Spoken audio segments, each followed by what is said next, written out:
morning, good morning. How you guys doing? So what I'm going to do today is bring you a video of 60 to 130 on the ZR-1. Now, a lot of you guys have probably been waiting, like, what's going on? How come you haven't given us video on the ZR-1? Simple. It was just too hot. Just too hot in Mexico. So I said, okay, once the weather cools down, I'll be able to get you guys some video. So I thought, all right, now that it's cooled down decently here, I want to say in the high 70s is cool here. I can go out there and make a hit. So it's 7 a.m. That's right before the sun comes up. I'm gonna go out there and I'm gonna try to get a hit in just to get you guys some content on that. A couple of reasons I need to get it done is because the cold air has been on the car for months now and I haven't been able to give it a proper test. So let's go out there, take the 09 ZR-1 on Sunoco 260 GT. Right now it's on race gas, and I'm sorry, right now it's on pump gas, and I don't want to go out there on pump gas and give you any excuses. I want to test it as best as it can do with Sunoco 260, but I'm still going to keep it at 21 degrees. I'm bringing the laptop in case the 60 to 130 is really good, but I want to log it. And if everything looks really good, I might add a little timing to it and see how it goes. Right, so I'm going to head down to the gas station by 45th. If a lot of you guys live in West Palm or Palm Beach County and you want to get Sunoco 260 GT, well, there's a Sunoco kind of tucked away, kind of a Haji Mart on 45th, and I think it's Australian, and you can get 100 octane fuel from the pump. It's like $8 a gallon. I get it, but I drive on pump gas most of the time. It's on low timing right now, but I'd like to see what it does on pump gas. I'm sorry, yeah, pump gas timing with race fuel, because it's cooler out. It's probably, I don't know what the temperature is. I'd say it's 77, but it's gonna get up to 81, 82, which is actually cool here. So I didn't want to go out there and give you IATs in the 160s or so. So I'm gonna go out there, get about 10 gallons of Sunoco 260, go out to Mexico, which this car gets really good gas mileage, and I'm gonna go ahead and do a 60 to 130, and I think I'm gonna leave it in third, because second gear seems to spin unless I can feather it, but I'll give it a couple tests and show you how the grip is out there. Alright, I'm coming up on it now. It's on the left. So this is 45th and Australian in West Palm Beach. In case you guys wanted to know, right here, that Sunoco on my right has a Sunoco 260 GT pump. Right there. Boom. This purple thing where the crow's at. Usually there's a bum sleeping on it, so if there's a bum sleeping on it, just nudge them and you're good to go. Alright, let me get about $100 worth of fuel, which is about 8 gallons, and we'll go out there and make a hit. So it's $9 a gallon, so $100. Is that $9? 9 gallons? Yeah, 9 gallons. Woo! Bitch, fast. Oh yeah, my math sucks. $100 is 11 gallons and change, so cool. Car will be nice and heavy hopefully and have plenty of weight in the back, so it'll actually grip on the R888s. They're good but not great at this power level, so we'll see how it all goes. Okay, we are data logging, so got me a tough book. Don't data log with that guy, so it'll be the dedicated tuning laptop for this car. Go out there, find a patch of road, see what we can do, 60 to 130, record it, get the video done, hopefully within a pull or two. So no smoking gun, everything was hunky-dory, except it just like lost fuel pressure a little bit, but like 5 pounds, so I'm like, all right, might need a fuel pump sooner than later. I'm gonna try again, see if I can capture on a log. It's not like Mustangs, they tell you what's wrong. This one says, look, this happened, and you go, I guess this is what's going on. So I'm gonna do another hit in second, see what pops up, and if it's not happy, I'll have to look at that log and see what the deal is. Okay, so it's been a couple of days. I haven't been able to get a good video because honestly, traffic conditions, a lot of stuff is going against me, but I'm gonna go out there. I'm gonna go way west this time, so there's no excuse for traffic or anything like that. Go way west in Mexico, way west, and I want to try to get it in as quick as possible. So I uploaded the tune that had the regular race fuel timing in it. I think it's like 21 or 21 and a half degrees, maybe 22, and try to get a lick in and try to get this thing in the fives for the first time. The only difference from the last time where I went 6.2, it had the old Kong cold air. Now it has the new Ram Air style Kong cold air. Everything else is the same.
So as you saw, 3 back-to-back-to-back 6.0s in the Corvette.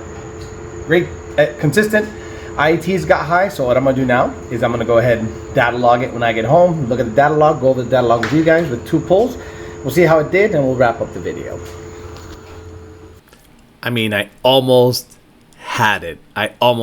Okay, so as always, we're gonna look at the data logs because I want to make sure that you guys get as much data as possible. Again, Corvette 09 ZR-1, headers, injectors, ported blower, bigger throttle body, cold air, 2.3 pulley, Sunoco 260 GT. Everything else is pretty much free-flowing exhaust. Everything else is pretty much stock clutch, stock everything. It has R888s on 19s, and that's pretty much it. So I was able to get 3 6.0 passes. So let's go ahead and open up. I only was able to data log 2. Technically, I data logged 3, but on the third pull, I saw some blue lights and I was out of there, and I forgot to save the log. So let's take a look at the data log, and you'll learn with me what the deal is right away. So let's go to display capture and we'll take a look. Okay. So we're gonna try. It's a very long log, you see, and the pulls were right at the end. So I noticed that IATs right here. Let's get this out of here. Right here, IATs start at 113 during the pull. Right here, so we're looking at IATs, and as you scroll, we're looking at air fuel. Also, again, I'm looking at this at real time. I didn't review these before. Anything, and I think the car starts to go, it's starting to go a little on the lean side. Now, I don't know why it's going that lean up top, because I dialed it in on the street, but I do notice that fuel pressure was actually pretty steady. That is interesting, that fuel pressure is pretty steady. Weird, I dialed this in and it's going super lean, so maybe I have to start slamming fuel, or I have a leak somewhere. And yeah, it looks like I am lean after 6,000 RPMs. Actually, I should be shifting right around here, but I am extending it. So apparently, I gotta throw a lot of fuel at it. So I probably should have reviewed the log. But it's Sunoco 260. It's seeing 23. It's seeing 23.5 degrees.